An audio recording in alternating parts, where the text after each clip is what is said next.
we think about our emotions as if they're like this all-encompassing power that just has to be harnessed. But I would probably think we actually want and need our emotions to be driving us towards the vision we have for our life. And if they're getting in the way, if you're that person that's like always losing his mind and no one can talk to you and no one can issue or offer you feedback, like you gotta look in the mirror and at some point just be like, okay, what's the next most important thing that I can do towards changing that?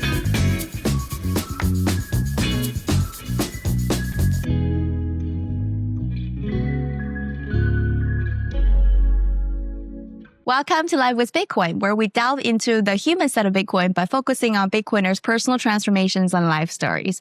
Welcome to another episode. My name is btcviv, and today joining us is Adam O'Brien. Adam O'Brien is a Canadian entrepreneur and early Bitcoiner who discovered Bitcoin in 2013 while researching for a more transparent and trustworthy financial system.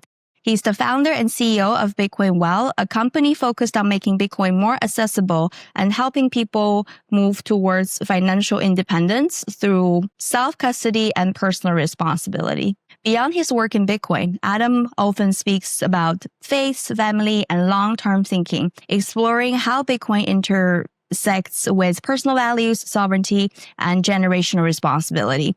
As a husband and father, his perspective on Bitcoin is closely tied to questions of meaning, education, and the kind of world we leave behind for the next generation. Wow, that's a mouthful. Man, that's a really good intro. Thank you for saying all those nice things. I think it seems like you stumbled upon Bitcoin on the search of meaning, rules, or something that's deeper, or before you even know what you were looking for. So just give us a little bit more context. Sometimes we only understand our motivations in hindsight. Yeah. And you discovered Bitcoin back in 2013, and tell us about it. Before Bitcoin entered your life, what were you searching at the time? That's such a good question. I don't know if, I think what you just said is such a good point. I was searching in hindsight because I was definitely not intentionally hunting for transparent financial. I don't think I even knew what a financial ecosystem was at that point. I think I was barely 20 years old, but I think my life has kind of been preparing me to find Bitcoin. I've always been contrarian. I've always been libertarian minded. Even before what I've identified as like a libertarian minded individual, people called me libertarian. Like I was just very freedom, personal responsibility focused. And when I found Bitcoin, I don't know that I identified the mix right away, but when you find Bitcoin, you hear it's a scam. And then the contrarian in me was like, I have to disprove this scam. I have to prove somebody wrong. And so started researching Bitcoin. And when you research Bitcoin, you learn about the history of money. You learn about cryptography. You learn about encryption. You learn about the money protocol. You learn about fiat and, the Fed and the money printing and the debt and all this stuff. And I was all consumed. I couldn't stop. Eventually, it's like, oh, well, Bitcoin fails here. And then you're like, oh, never mind. It doesn't fail here. Our money system fails here. It's like, oh, Bitcoin's going to fail here. And it's like, well, that game theory doesn't work either. So then when over enough time, and for me, it took, it was just a few weeks of just hardcore reading. I was like, wow, this is the future, at least for now. And I don't even know if at that point, I understood the freedom implications of Bitcoin, but I understood like the economic. And so when I saw that, I started diving in, and then through my story of buying and selling Bitcoin for a few years, that was where I realized the freedom implications of Bitcoin. And it was at that point that I realized like, if you don't own and control your money, somebody else owns and controls you. And I'm not a guy that likes to be owned and controlled. Was Bitcoin the first scam that you looked into? Because if that was your motivation, that's a scam. I'm going to prove them wrong, or I'm going to be the conspiracist. That's right. So what I can imagine Bitcoin being the first one that you looked into. If you adopt that mindset, were there any other scams that you looked? Not deliberately, but I would say that I've always been, maybe not hunting to disprove scams, but Right. but I've always been very curious, very interested, and I drove my parents crazy. I have two things, like stories from my childhood are always around two things. One is just questioning everything. The other is selling everything. I used to love, my dad was a traveling salesman. He had like a big territory for different products. And so he would travel around and he'd leave and I'd sell like our TV, I'd sell our couches, I'd sell golf clubs. Like nothing was safe if I was in the house. I just loved the art of making a deal. And then I also would, like, my mom worked, she's an accountant. And so, there's like a time I woke up early one morning and just took apart her computer. I just wanted to see the inside and wanted to see like, how does it work? How does the mouse move? And you can see things on the screen. And I just wanted to see it. I was like, I don't know, 8 or 9 or so. Like, I was very young. And so just always very curious and wanting to understand why and how certain things worked in certain ways. And so when my parents would tell me certain rules, I would say like, well, why? How come? This doesn't make sense.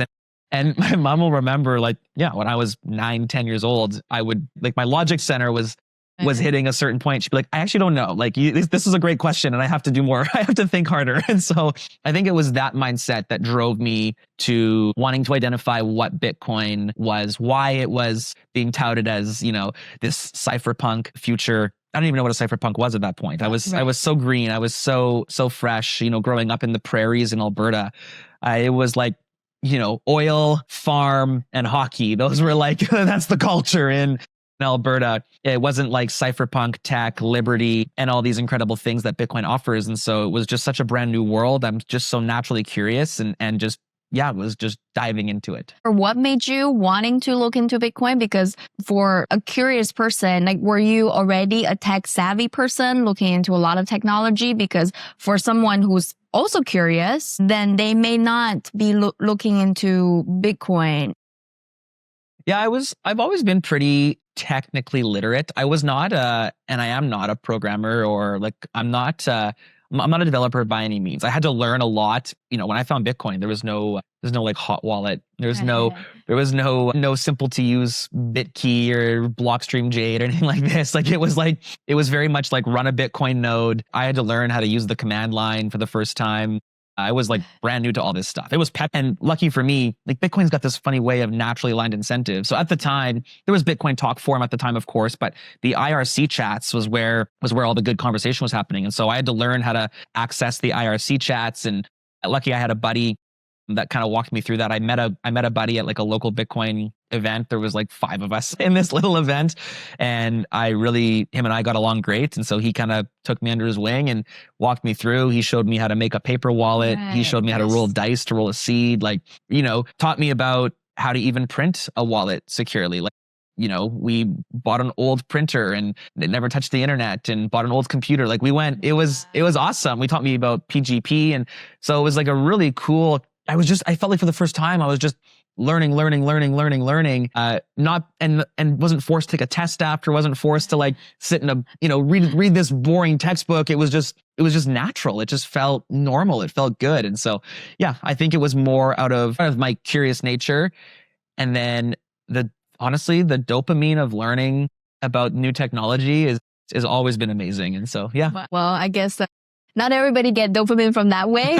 True. But I totally see it. I totally see it being one route. And I see the point of having someone to hold your hand walking it, because it's very complicated. It's very overwhelming. Yeah. And even for seasoned Bitcoiners, when you sign a Bitcoin transaction, you still get, oh yeah. Right? So it never goes away. So the fact that you had someone who were there for you and really walk you through that process would make the world's difference. Because now you approach Bitcoin in a different light, and you get practical learning of how to protect your coin, how to do self-custody. Like, those information in a private setting is very valuable. And I think this goes to show like why Bitcoin Wow is sponsoring like meetups and bringing people together. And I see maybe that trickle through your experience being a Bitcoiner. And it seems like there was a process between you becoming really convicted after a while. When you made the shift, when you truly realized what Bitcoin is, and being early and realizing that, we're early, was there some sort of fear getting involved in Bitcoin early when you realize what Bitcoin really is and what you could do? No, for me, it's always been excitement. It's always been, thank goodness we're early. I like being on, and it's funny. I think from the normie perspective, I'm on the bleeding edge of tech most times, but I think from my perspective, I'm in the early majority.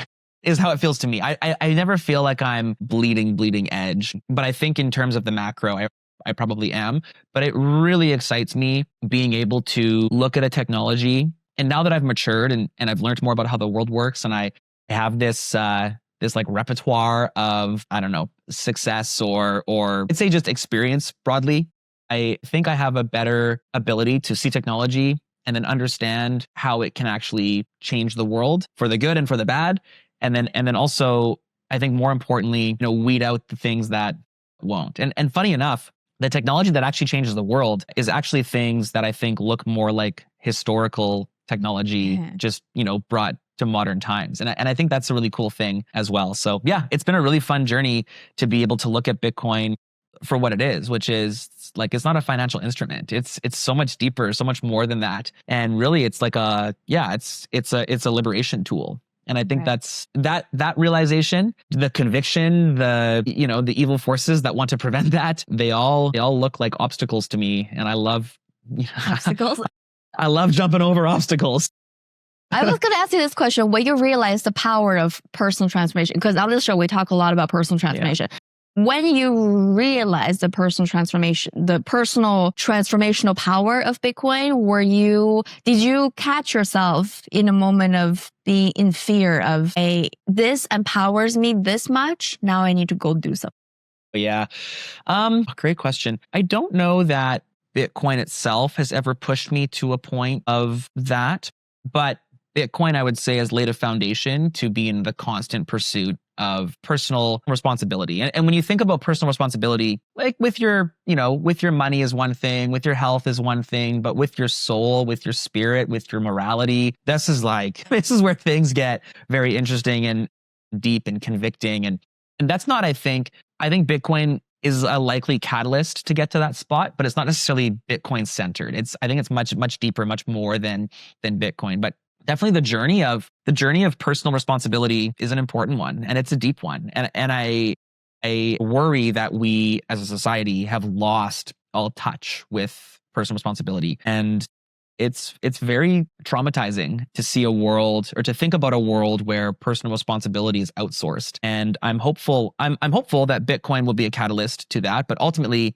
it ends with a relationship with Jesus. It ends in this way. Right. And I'm pretty bullish on that. Right. And speaking of kind of finding Jesus, finding your path, were you, and personal, let's talk about personal responsibility, because this is something that Bitcoiners come to realize, and then a lot of us still haven't realized in different aspects of our life. Right now, you have money where you know what some money is, and you're saving in some money. But that's more Bitcoiner. There's a lot of Bitcoiner right now are making it about stacking sats, which is great. And the concern I have is that I see Bitcoiners also letting go of their life to do that, in the sense that they have a mattress, they have a chair, and they're stacking sats. Good for you, right? Yeah. Good for you. And I respect that. And I there's certain perks that goes into that, but I see people that give up on weddings, give up on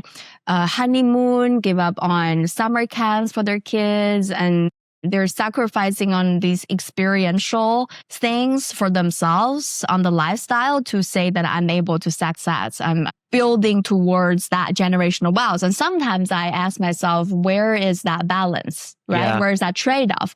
And so let's talk about personal responsibilities. In your view, like, what are the most important elements of personal responsibilities? Like, if we were to say, I want to be someone who take responsibility for myself, what areas should I be looking into to be that person? I think first and foremost, it's humility and rejecting any temptation to push the blame somewhere else. If somebody wrongs you, and this is something that I think Gary V actually talks about, and I align with deeply. I don't align with some things. I don't align with everything anybody says, and I think that's a really important thing to like forge your own path and slay your heroes to an extent. But if somebody wrongs you, we have a natural inclination to. And actually, I have a personal story about this. So somebody stole about just over $500,000 from Bitcoin Well. We had to go to court. There was a big lawsuit. It was brain damage. It cost us a bunch of money in in lawyers. It was just like, it was no good. And it's very natural to be like, that guy sucks. And, that's probably like the natural response to whenever anybody wrongs you. But I think the better, healthier attitude is to understand, where did I go wrong that person was in a position to steal from us in that way? And when you have this mindset towards things, you can identify the gaps, whether it be security gaps, whether it be mindset gaps, whether it be philosophy gaps, whatever your gap might be. You get this incredible self-awareness skill to be able to actually identify, where am I acting unfavorably? Because, like it or not, the reason somebody can steal from you is your fault. You know what I mean? That's like, if somebody breaks into your house and steals this tree, it's like, why did you have a house that was so easy to break into? You know what I mean? Not like that guy shouldn't have done that. For sure, that guy shouldn't have done that, but you can only control you.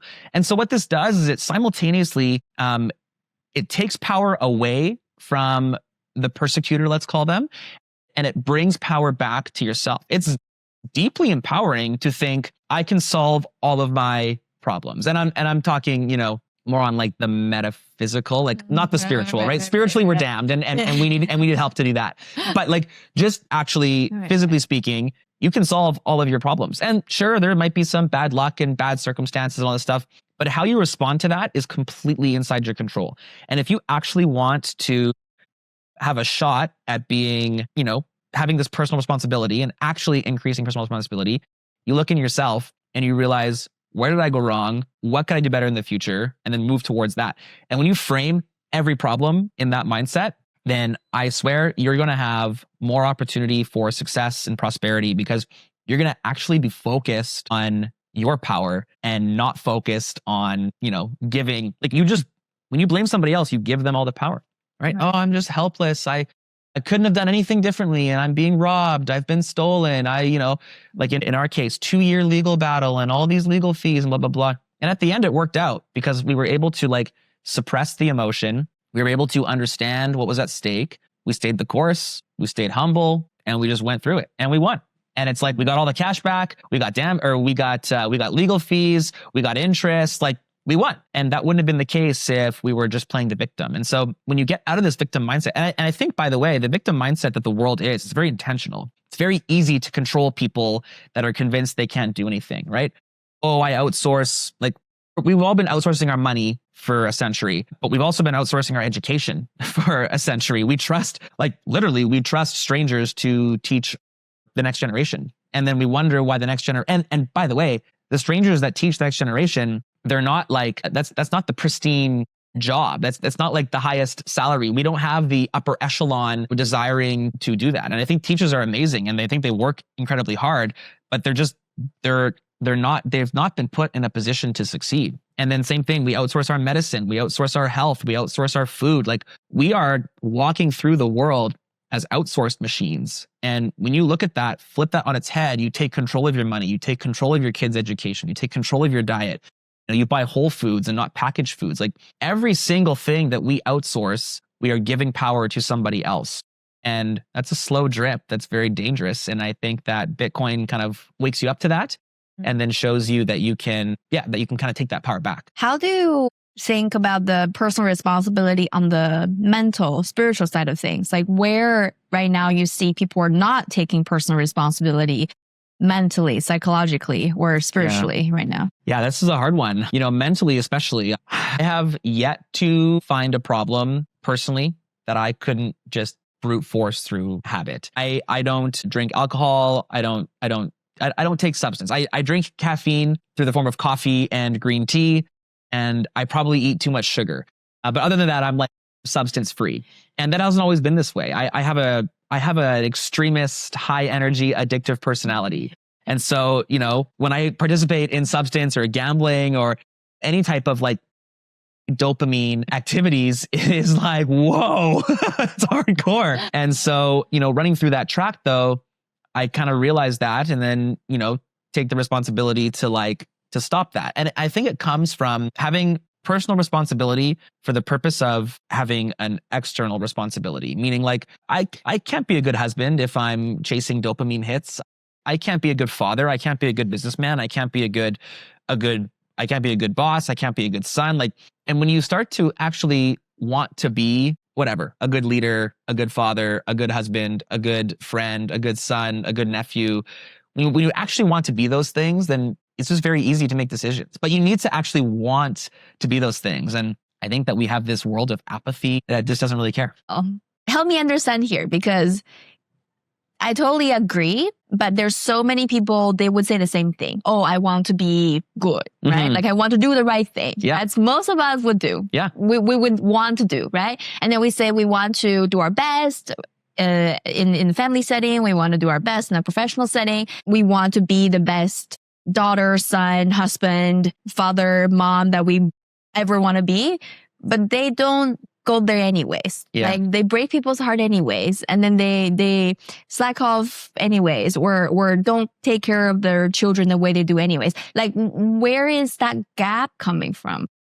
Yeah, so probably two places. At the root level, it just comes from the human condition. It comes from the fact that humans are rooted in sin, and we are not capable without a savior to climb out of that. And so I don't believe anything that I have done or anyone can do from like a salvation or like a, self-help perspective. I don't think you can achieve maximum self-help without Jesus. That's the only logical decision that I think exists in the whole world. But on the physical or on the direct level, you can see that in a person and identify that in yourself in how you receive feedback. If somebody tells you, if you say, hey, I want to be a good person, and they're like, then how come you're always doing XYZ bad thing? And you're like, whoa, don't tell me about that. I don't want to hear that. That's what you're talking about. You're rude. How dare you bring that up? I'm offended and I'm out of here. And I'm never talking to you again. If this is your response to feedback, then you have to like really think to yourself, oh, like nobody can really say anything to me that offends me. If you tell me I'm a bad father, I will ask you why.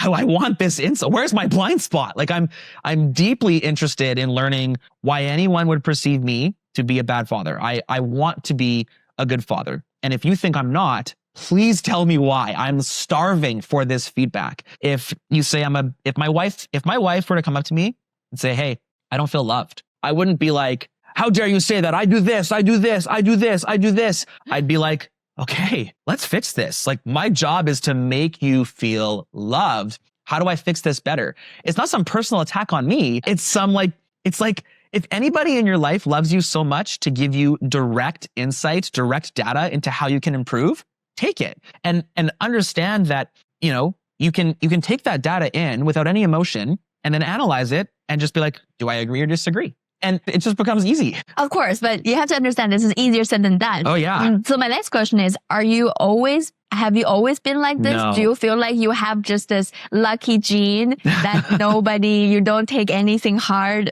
to hard and always at ease?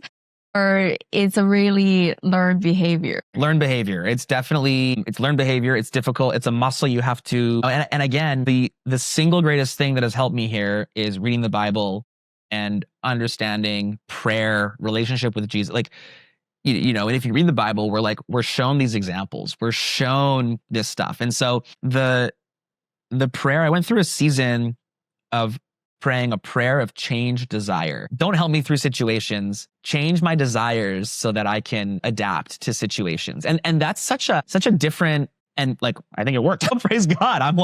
I'm a changed man. And I think that's not by my doing. So maybe it's lucky gene, but I think it's deeper than that. I think that I've got this, I've got this desire to truly follow Jesus. And I feel like I've got a relationship with him that I can ask questions, ask for change desire, ask for humility, ask for grace. I can ask to love my enemy, and my heart is changed.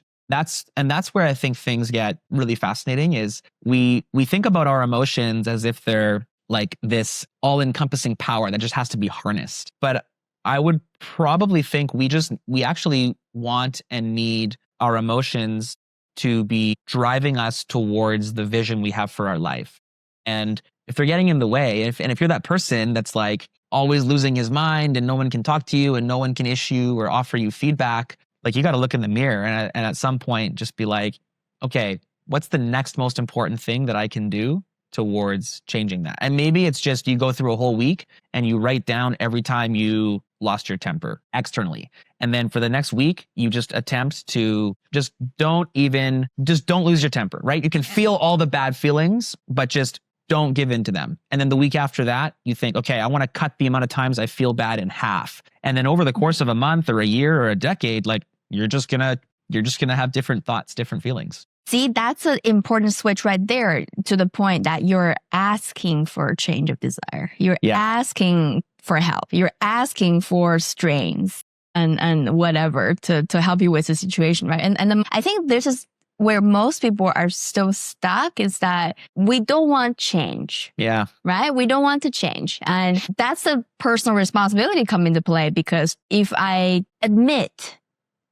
I truly want this, then we're like smart individuals. So you see the path to go there. Yeah. And then it's like, I have to do that. Yeah. That's a lot of work. I think that's the even more important and hardest part for people to get over. So do you feel like, do you always like, what is your relationship with Jesus coming from? Like, were you brought up as Christian or you brought up religious? Yeah, I was brought up I was maybe not brought up when I was 12, maybe 10 to 12-ish. My mom started bringing me to church, and I got super lucky, plugged into an amazing church, found a really good group of friends. Over the next kind of few years, got baptized into my teenage years, and fell in love with the church, I would say. But then as I grew older, kind of just had other priorities. No longer, it was less of a priority for me. Stopped praying, stopped reading the Bible, stopped attending church, started partying, started enjoying the fruits of the world, if you will. And then I got super lucky. One day I just woke up and I was just like, want to go to church. And so I just went back to church. And then the next week it was just like, I guess we'll do that again. And then kind of over this time, over this couple year period, started getting more and more invested in what the church was. But still, I would say it was pretty lukewarm. It was there to serve me. I wasn't there to serve it. But then my wife, who wasn't brought up in a like overly Christian environment, never went to church or anything like this, she's obviously coming with me. And she now, I think just after we get married, or right after we got married, or right around the time we were getting married, she gets baptized.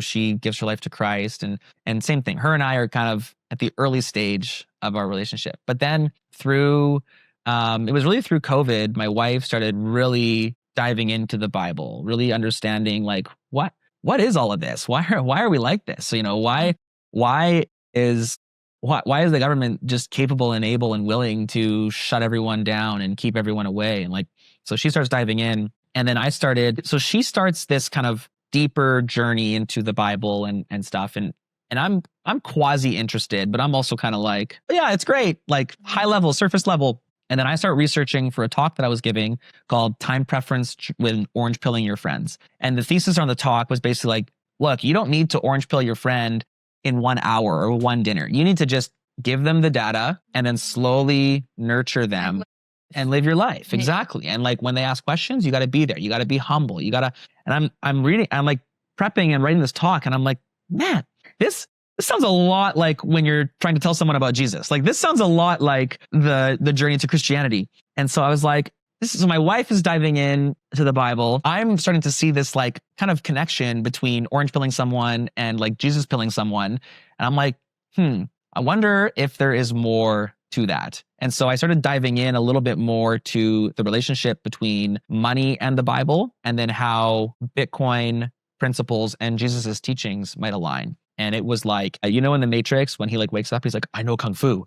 It felt like I just had all these like this whole thing just aligned. And I was just like, oh my goodness, like the relationship, like your Bitcoin journey leads you to Jesus. And like, you can really like this path just became so clear to me. And so, it was at that point where I was like, holy smokes, if the Bible, and at that point I was kind of just like, I'd never really read the Bible intentionally.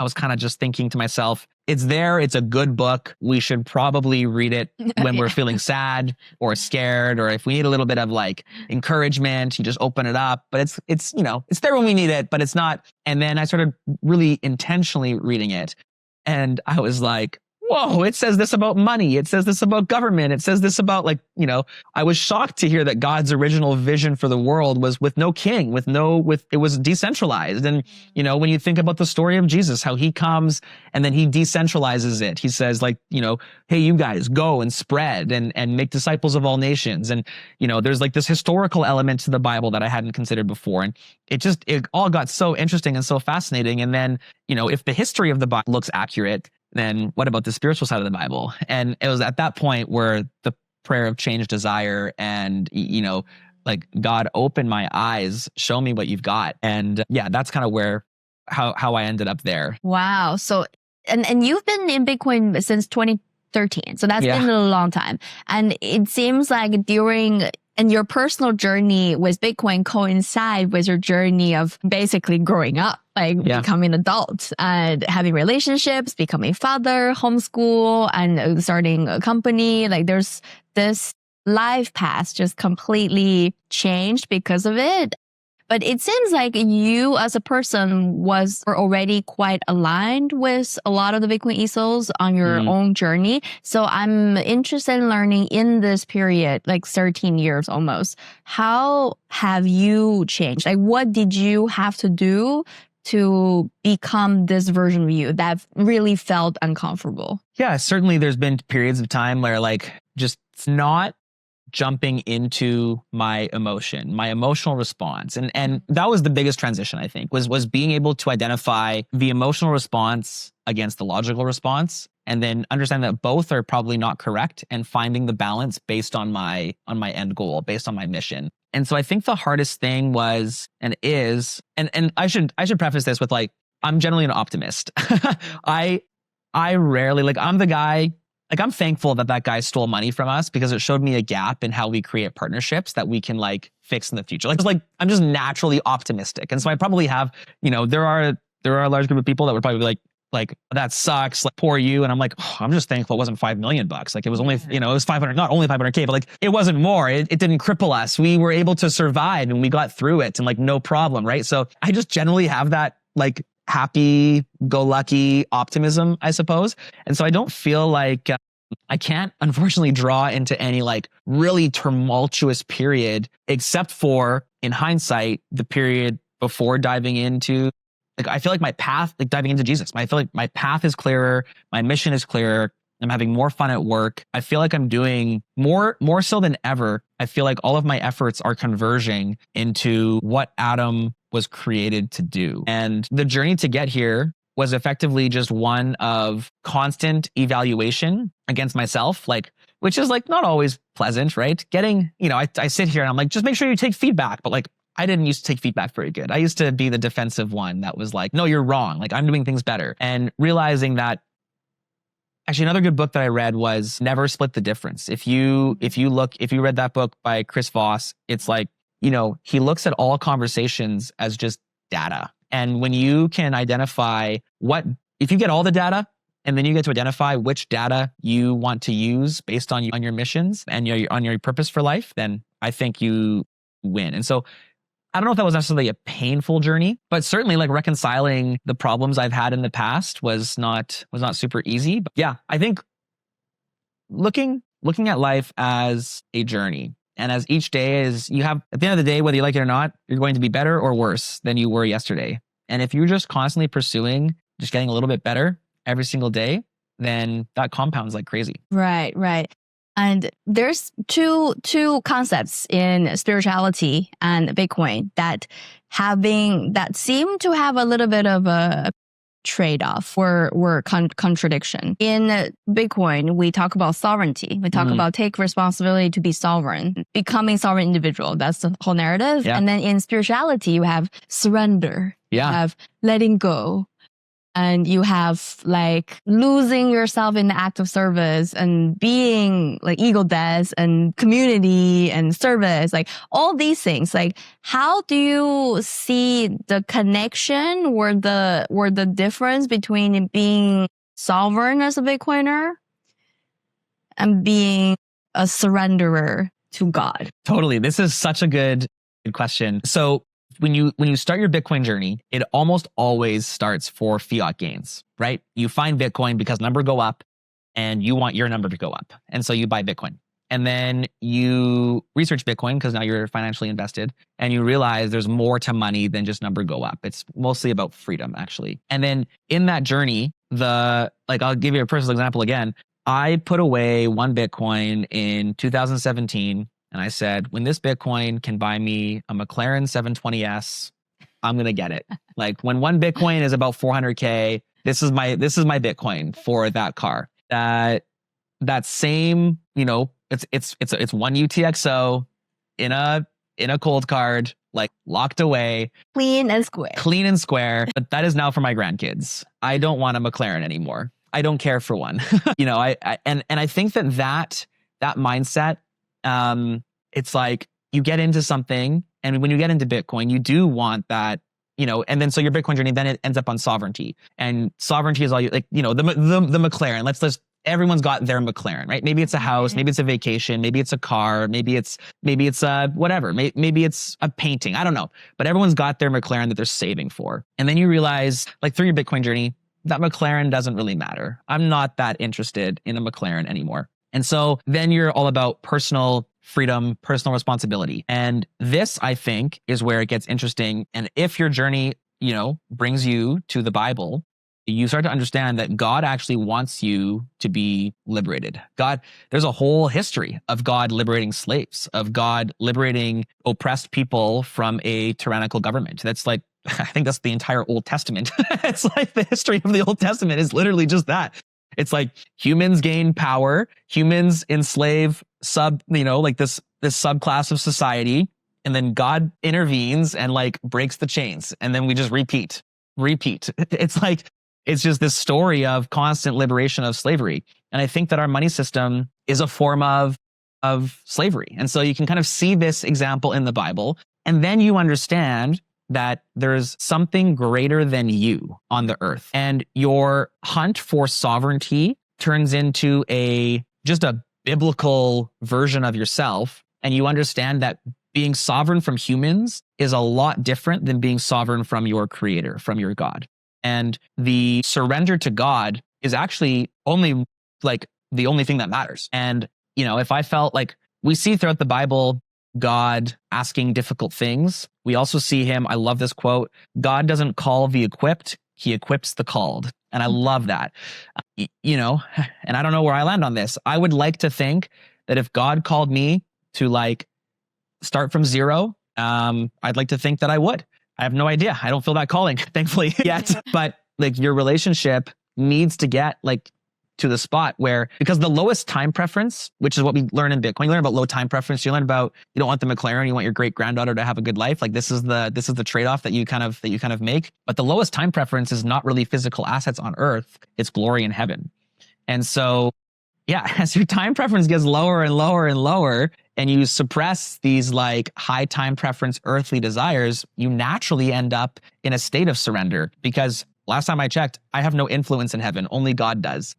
If my low time preference is mission, is glory in heaven, then my inputs have changed. The way that I act changes naturally because I no longer want the Lamborghini or the McLaren. I now want glory in heaven. And so when our desires change, your actions just naturally follow your right. And if you look at the young generation now, like from a global scale, but I guess mostly in countries where it was previously Christian, that the ratio of people believing God and their behavior after that, there's consequences, right? So what do you think is standing between, like for those of who are struggling a little bit, because right now everybody is a little bit, like with the society, like with, like our mental state, and everybody's traumatized and everybody has generations of trauma trickling down from history, from the individual families, and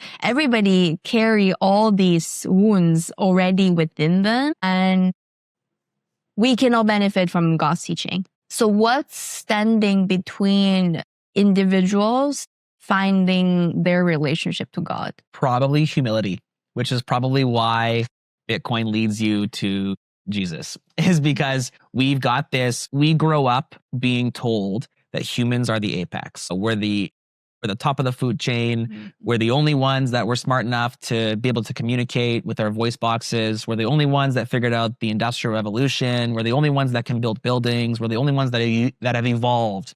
We completely take God out of this equation. For our entire formative years, we're taught you are the luckiest, the consequence of your ancestors' evolution has made you the apex. Congratulations. This is what it is. And you just naturally have this kind of ego and pride. And so now what does that ego and pride manifest? Well, if I'm the apex and we're just a happy accidents of molecules colliding, then I'm going to take what I want. I'm the apex. This girl looks good. Let me have her, right? This food looks good. Let me have it. It's like, I'm the apex. It's full of seed oils. Who cares? I'm the apex. There's a pill that can help me get skinny. Let me have it. I'm the apex. And then the Bible tells a different story. The Bible says you were knit together in your mother's womb. That someone, the creator made you for a purpose and made the earth for a purpose and has a plan for the earth and has, loves the earth so much. It pains him so much when the earth goes into turmoil that he sent like his son to be perfect and then die. And like, there's this spiritual warfare. And like the Bible tells a completely different story where you're part of a plan. You're not some apex creature that just gets to do whatever he wants. And, when you become part of a plan that you don't really have much control of, we have free will, but we, at the end of the day, the plan's going to happen with or without you. So the plan is in motion. You're deterministic. No, I don't believe that the Bible is, I'm not like a Calvinist. I'm also not an Armenian. What's the, have you heard of this? Like the other side? Yeah, the other side of it. My question here is, usually, are you a probabilistic person or deterministic person? What's probabilistic? How do you define this? What do you think is the nature of reality? Like, do you think the nature of reality is determinism, like deterministic, or is probabilistic? I would say probabilistic, just because I hear that to be the opposite of determinist. I believe that God has given us free will. This is such a good question, actually, because we've been diving into this in our church series. This last month is around it's called Behold Your God. And we talked about the sovereignty of God, which kind of like there are certain, if you look at the story of Jesus, what the Bible says about the story of Jesus, it says that God planned Jesus's death, which is crazy. That's like, that would, hint towards a determined society. However, it also says that the Roman Empire that killed Jesus acted in their own free will, which is like, what? It's like God's playing chess with pieces that can move on their own. It doesn't make any sense to me. And so I think the Bible tells a very clear story that God has a plan. God has a plan for us and for our lives, but it also shows that we have free will to choose. God didn't just make a bunch of morally autonomous drones that just, he's selected people to just be with or not. Look at like one of the most famous verses, John 3:16, God so loved the world that whoever believes in him. It's not who God has chosen to believe in him. It's that whoever believes in him may have eternal life. This is the promise of God, that we have free will to believe in, find, love, and then serve Jesus to have eternal life, glory in heaven. Cool note about glory in heaven too, is that there's a story of Jesus in the book of Matthew where he's talking about his disciples ask him who's the greatest in heaven. And he says, whoever humbles himself like a child will be the greatest in the kingdom of heaven. It's like, it's all these Bitcoiner things just wrapping up into the Bible, which is amazing. But I think that we have free will to operate, but I also believe that God is sovereign and that his plan will prevail. God knows us better than we know ourselves. I think he can probably anticipate our instincts. And, you don't have any free will over when and where you were born. And so maybe that's God's orchestration. And he puts the pieces in place. He knows how people act. And so does he predetermine it, or does he just rely on our free will? I have no idea. These things are way above my human brain. I feel sometimes like when I read the Bible and have these big thought-provoking discussions, I feel like an ant trying to read blueprints for like the greatest building on earth. Like, I can't fathom. I can't understand. But what I do know and have faith in is that there is God's macro plan in motion, and I deeply want to participate. I deeply want glory in heaven. I deeply want to let Jesus's kingdom be on earth and to participate in that. And so I think I'm using my free will to, to do that. Maybe I'm not. Maybe this is just like, well, maybe not. But it feels free because I feel like I can stop at any time. I don't feel like I'm being manipulated or controlled. And so, yeah, I don't align, but I actually have a problem with these camps. Everything has a camp now, right? Are you predeterministic or are you probabilistic? Are you a libertarian or are you a socialist? Are you a Democrat or are you a Republican? Are you a big blocker or are you a small blocker? Are you a core or are you a knots? Like, we've got humans just love to get into camps. And really, this is, are you a financial engineering fiat bro or are you a sovereign Bitcoiner in self-custody? Like, we just put ourselves into these camps. Usually these camps have leaders, and I think we just need to do away with that. We need to get back to basics, back to like first principles thinking. Like Saylor does a lot of good things and he does a lot of bad things for Bitcoin, Michael Saylor. And it's like, that's okay. You don't need to be all in on MSTR to like, to own the stock. Like, you know what I mean? Like you can just, the Bible doesn't show us a world of just dualism. It actually shows us a world of like multiple different paths converging into one creator's desire. And if I could leave the earth, I would just get people out of their camps. Slay your heroes, follow Jesus, and get out of the self-identified politics or religion or like other things. Even within the church, you look at Jesus comes centralized. Then he decentralizes it, which is amazing. We have all these different, but then, and this is the problem with decentralization, we've got the Catholic Church that kind of forms a few hundred years later.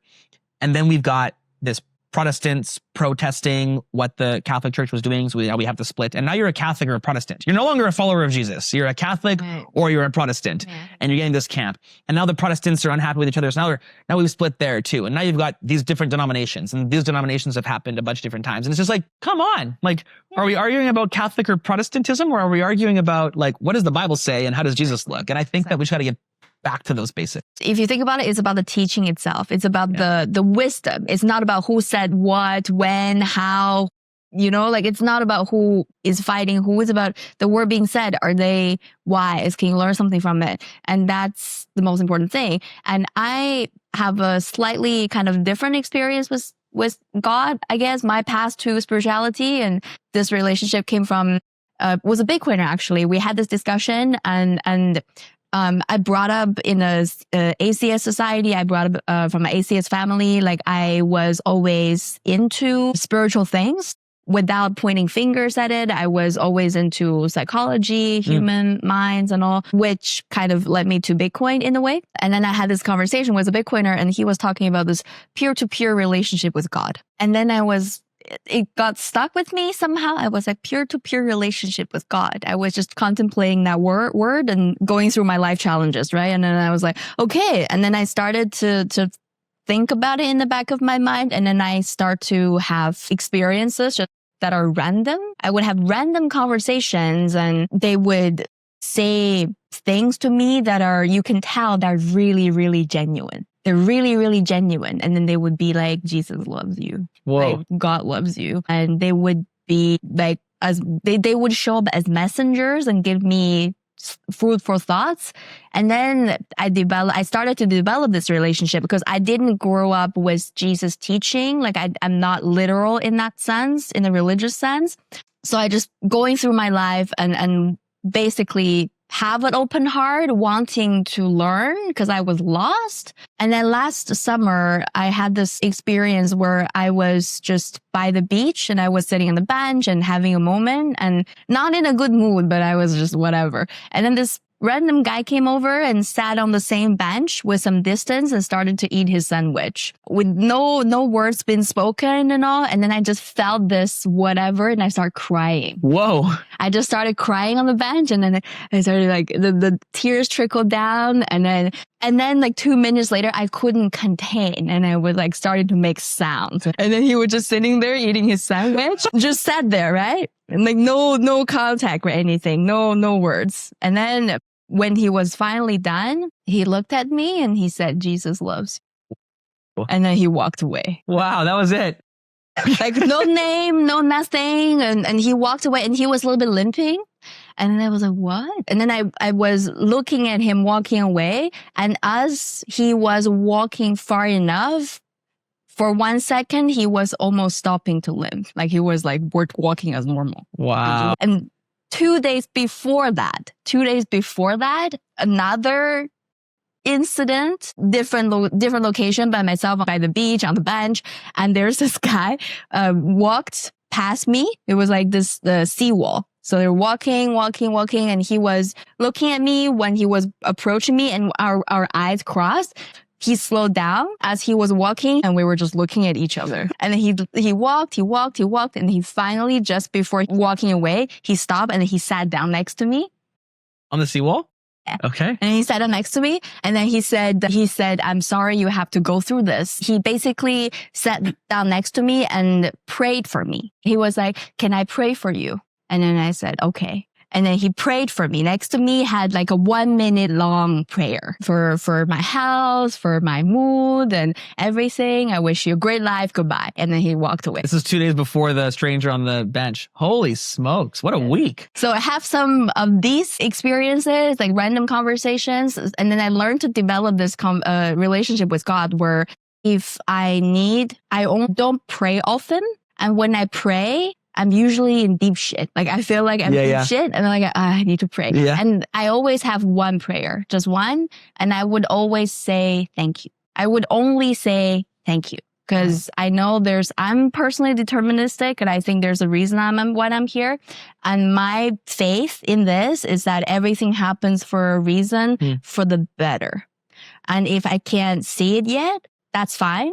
I already know. I just need to trust. I just need to have faith that it is for the better. So in these moments, I'm saying thank you because I know it's better for the better. I don't know it yet. You know better and you put me through this. So thank you very much because I know the best is yet to come. That's a cool mindset. There's biblical evidence of this in I think it's the book of Corinthians. The author is called Paul, and Paul's writing a letter to the church of Corinth. And I think it's Corinthians. I may be wrong on this, but he basically says that it is only because of Jesus's death that Jews get to be in heaven. And that's such a crazy mindset. Jews and Gentiles, both Gentiles being non-Jewish people, both get to be in heaven. And so to your point, taking this horrific evil that was able to change the world. And so to your kind of deterministic mindset, it's and this is where I get stuck in this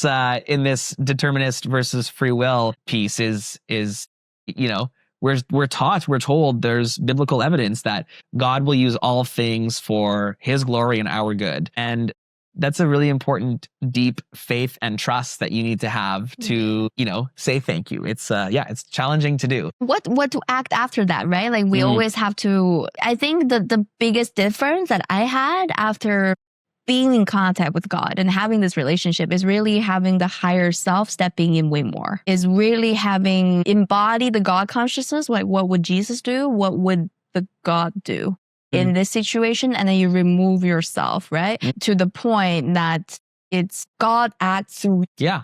And having the humility to pursue that. But at the same time, if you say that God acts through you, that's a tremendously seemingly egotistic thing to say. Right. So my next question is what is your relationship with ego in the context of spirituality and Bitcoin? Because we say, stay humble, success. Yeah. But we see Bitcoiners or just people around us in general, sometimes not humble, sometimes not stacking sats, we're sometimes stacking too much sats. Yeah. What is the, where do you think the ego comes in here, to play a part? And how can we, what is your personal relationship with ego? And what is the transformation you have to go through with ego to be where you are, be the person you are? Yeah, I think my ego is an interesting one because I definitely really like speaking. I love influencing and inspiring people. I mean, my personal mission is just to inspire the next generation. I just deeply want the next generation to thrive. And I believe in generational wealth and prosperity. I believe in generational faith. I believe in generational trauma. Like, I believe that, I mean, even the Bible, like, we're called to leave an inheritance to our children's children. Like, that's the calling of the Bible, which I align with. Yeah, I think that means set the next generation up for success. And I think that ultimately comes from thinking about somebody else before yourself is kind of like the definition of a cooled, of a chilled ego. And I think that I'm probably getting it wrong in a lot of spots. And I'm definitely hoping that I'm able to take the feedback when someone points that out. And I think that ego is such a, without ego, with no ego, you're apathetic, and that's not good. With too much ego, you're prideful, and you're the driver, and your desires trump everything, and that's not good. And so, like everything, it's just balance, and it's having Alex Hormozy says this thing about like entrepreneurs. He says entrepreneurs have three traits. One is this delusional confidence that they can do absolutely anything. Two is this horrific fear that they'll never be able to do it. And then the third is this like, I don't care attitude, and that nobody can get in their way. And I think that those three things, pulling and pushing all together, is just equilibrium. And finding the equilibrium between those three forces, the confidence, the fear, and the like attitude, I guess, where there's, and then obviously all of that driving you towards a purpose, towards God's plan for your life. I think that's probably where I align. So yeah, what do you have to do? I think it's just constant feedback and fix it. Right. What does that balance look like for you? I think it's running towards pain, running towards discomfort. It's probably seeking out feedback, right? Reducing yes men and driving towards actual betterment, actual improvement. Yeah, I think for me, it's just being really open to pain and discomfort. And then, yeah, I think ultimately it's just like faith and understanding in God's sovereignty over the world, I would say. Interesting. You say your answer is running towards discomfort when the question is how to balance the ego, right? Because Right. that means, because that's actually spot on. If you think about it, you have to be able to just brush it off when your ego's hurt and stand up and go on to Yep. do your thing and move towards your mission instead of saying, oh, my ego's hurt. Yeah. Cry in a hole. Yeah. Get all sad. Yeah, right. So I think that's a really great way to put it. Let's talk about love, because when we get into the Jesus lessons and God's teaching, like a lot of it is love. God is love. And till this day, when you're just wandering around, interacting with people, can you tell just by brief interactions or just by looking at them, their relationship with God? I'd like to think so, but I also Have an educated guess. I probably have an educated guess. And probably, I mean, really, when we interact with someone, we're having one of two responses. I want to be like that person, or I don't want to be like that Right. person. And so, in my mind, there's objectivity in that. I think that objectively speaking, we're not all the same, but we all should want to be like God. And I'd like to think that I have a good understanding of, who God is and what he calls us to do. I think ultimately what that comes down to is a level of humility that is unmatched, coupled with this servant leadership, which probably stems from humility, but the servant leadership is, I think, the big one. Can you die to your ego and serve someone that you perceive to be lesser than? And, if someone's not willing or able to do that, then, I don't want to be like that person. I'm inspired by people that are, by all worldly metrics, superior, right? This apex kind of concept that we talked about earlier, but that their actions don't display that. I think that's really cool. So yeah, that's how I judge, but then we're called not to judge. So Right. it's tough to. I'm asking about ego in that context is because I came up with this question and I asked myself, and I have a guess. So I wanted to hear your answer on that. I was wondering to myself, if God has God complex, would it make God less God? Good question. I don't think God can have God complex because he is God. I think that God, when you read the Bible, God gets to be egotistical. We are called to worship. We're called to praise him and only him. God's got That's- God's got all these characteristics of like like a terrible narcissist. So God don't have to stay humble? Well, no, because he's here because of him. And I think the humility that we have, we're humble before God because he's our creator, Right. because he chose to put us here, because he could take it all away in a second. And we're petrified. Like, that's too much glory. That's like, whoa. No human can make that claim. And so because God is outside of time, God created time. God is timeless. God is formless. God is everywhere and nowhere all at once. Like, God snapped his fingers and made the sun, the ball of perma energy. Like, God is everything. Anyone less than everything doesn't get to make that claim. But because God is everything, made everything, can take everything away, I think he gets to be. If God is everything, aren't we part of that? Yeah, so this is the right question. So there is there's some logic that can get there on the like we are all, this is like the universalism type of theology, right? I don't align with this ideology because I can't get to the natural heaven. Heaven becomes earth. And the Bible tells us very clearly that heaven is perfect. Heaven is without pain. Heaven is without suffering. Heaven is really just eternity with God. And it's very clear that it's eternity with God, not as God. And I think that for that reason, I probably don't align with the idea that that God is in us, that we need to like find him. I think that the Holy Spirit is in us, and that's from God, not by God in us. If that's making any kind of sense. Yeah, I see what you mean.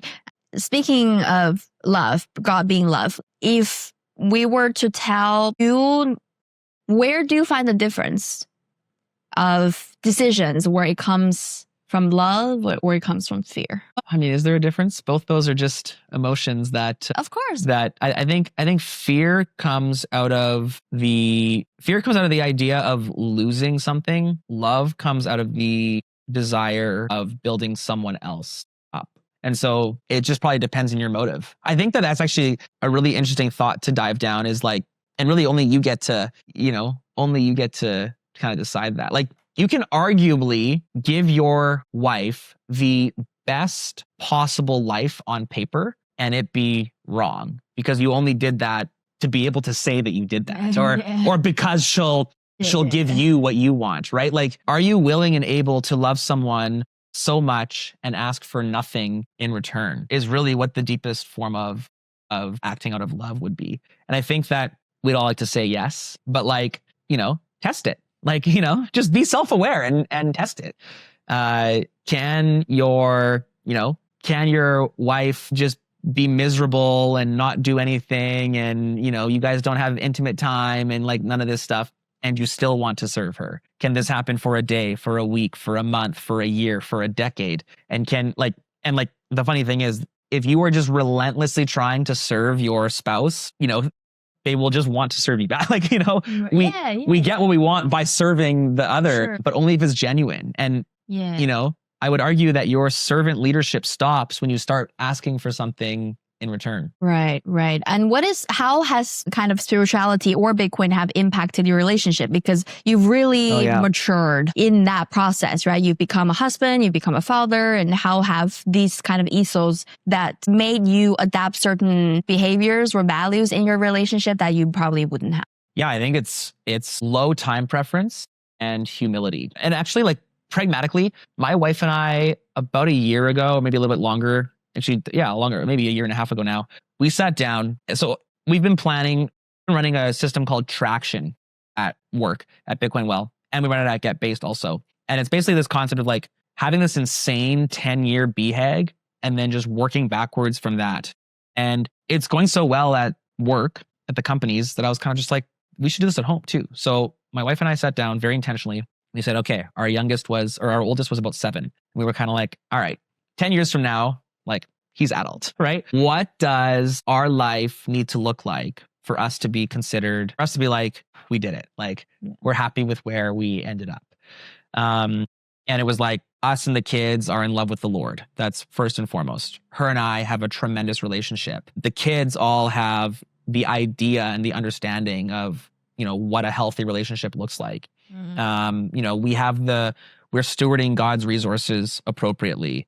We have lots and lots of kids. The kids themselves have their own relationship. So we started having just this amazing brainstorm of does 10 years now look like?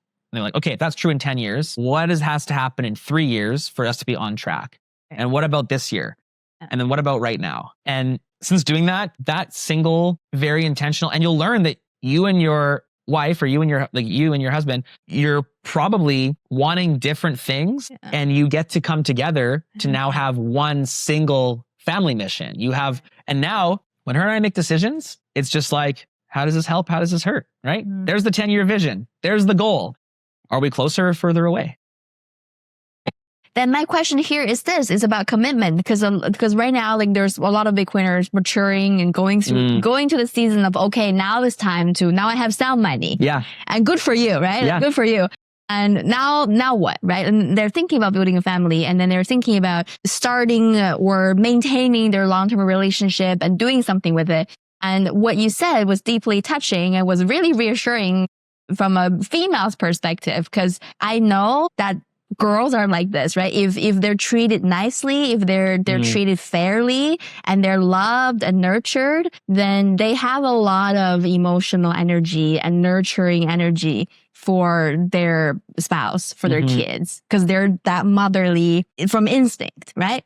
So, but it was a lot sometimes for men to say, I want to be serving my wife, because they are thinking, I have a wife and she serves me. Yeah. So for those of whom who are looking for love, who are looking for starting a family, both men and women, because we have this saying as postmodern individuals, I guess, all together, that, what can I get out of this? So what is something that you can say to single folks out there who are looking for love, looking for a relationship, something that they can shift their mindset and they could really benefit their relationship in the long term? Find someone that you are very, very happy to serve. It's just and think of it honestly, when we at Bitcoin Well, I've probably hired over the span of Bitcoin Well over 250 people.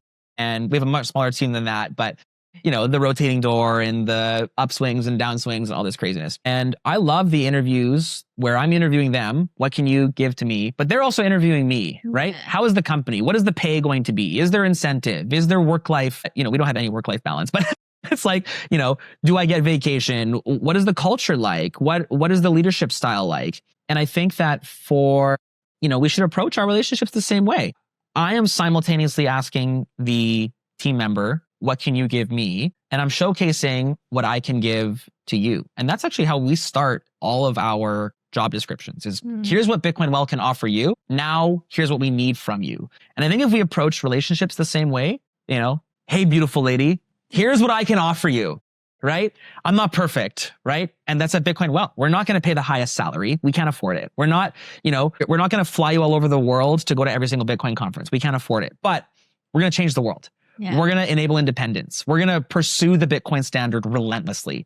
This is our promise to you. Do you want to be a part of that? Okay, great. If so, here's what we need from you. And so it's like, hey, beautiful lady, here's what I can give to you. Right. Here's all of my best qualities. And here's my flaws. Here's what I'm looking for. Are we fit? And now it's bullshit. Yeah, that's right. Just get to the point. Just get to the point. It's like there you have it. There's this amazing thing that I saw about the man-women roles, and a man's job is to make or buy the house, but a woman's job is to make that a home. And women, I think, men can go from 0 to 1, and women go from 1 to 10, and they take all the resources, and I'm not saying this in I'm just saying they bring such an amplification energy to a man. And it's such a beautiful harmony. It's amazing.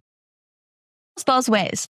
Absolutely. Well, if there's nothing to amplify, and at the same time, if the man can't appreciate the amplification, then that's also a problem. And I think that, we misquote the Bible so frequently. The Bible says that women are meant to serve their their husbands. And lots of women have a hard time with that. And men ignore this part. The Bible also says that husbands are supposed to love their wives as Christ loves the church. And when you look at Jesus's life, you look at someone who literally suffered the most painful death in the pursuit of the church's prosperity. And it's like, okay, women, serve your husband. Husband, get whipped and lashed and crucified and take the burden of the world for your wife. And that sounds like a two-way street to me. That's not a one-way street. That's that's not women serving men. Totally. That is a partnership.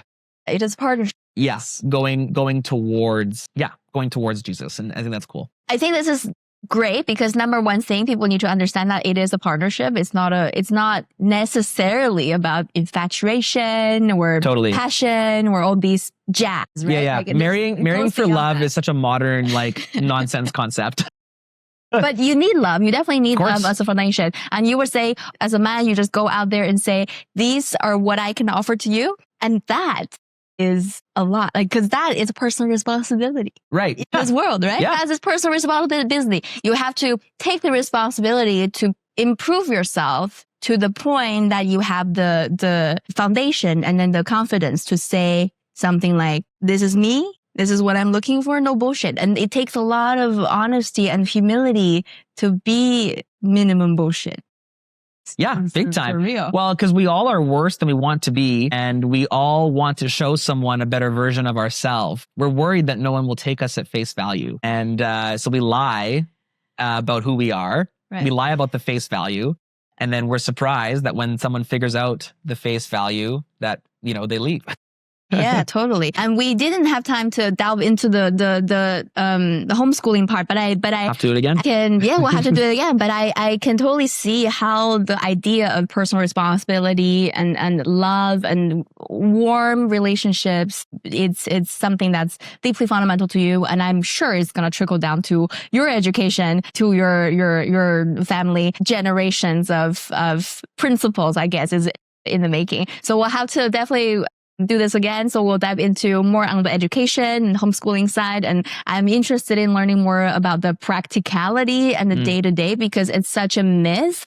There's not enough resources, not enough people who are doing it, who are sharing their stories. So we'll be having a different conversation, hopefully very soon on that front. Last question here. What if someone feels lost right now, financially, spiritually, or personally, what would you want them to hear? I mean, what you heard from the stranger is pretty good. Jesus loves you. I think that can feel, though, unfortunately, empty. It's a nice thing to hear, but it kind of sounds like, Santa Claus is going to buy you a gift. It kind of sounds. And then it happened when I already had this relationship. So it had the impact. So the phase was pre-existing, right? So for someone who's lost and looking for guidance, they're looking for guidance. What is something that you... So I would encourage you to read the book of John in the Bible. The book of John. John was he was this young guy full of riz. I think he was 15 when he joined Jesus' discipleship.